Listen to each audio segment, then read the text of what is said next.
নমস্কার বন্ধুরা, আমি আবার চলে এসেছি আরেকটি নতুন রান্না নিয়ে। আজকে আমি করে দেখাবো নতুন গুড়ের পায়েস।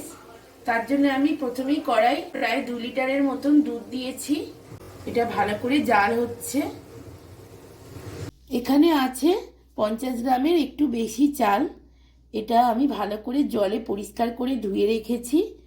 এবার আমি এর মধ্যে দিয়ে দেব ঘি। ঘিটা দিয়ে এবার আমি এটাকে চালের সঙ্গে ভালো করে মিশিয়ে নিই। প্রায় 1 চামচের মতন আমি এতে ঘি দিলাম। দেখুন বন্ধুরা, দুধটা ভালো করে আমার জাল হয়ে গেছে। এবার আমি এর মধ্যে দিয়ে দেবো ঘি মাখানো চালটা।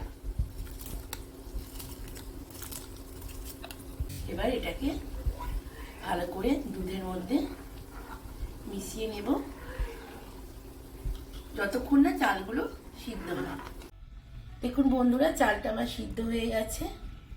এবার আমি এর মধ্যে দিয়ে দেব গুড়, নতুন গুড়। গুড়টা আমি এর সঙ্গে মিশিয়ে নেব ভালো করে।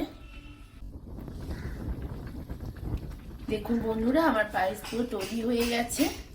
পুরো ক্ষীরের মতন হয়েছে। আমার পায়েস রান্না হয়ে গেছে। রান্না কেমন হয়েছে কমেন্ট বক্সে জানাবেন। আর সবাইকে ধন্যবাদ আমার এই ভিডিও দেখার জন্যে।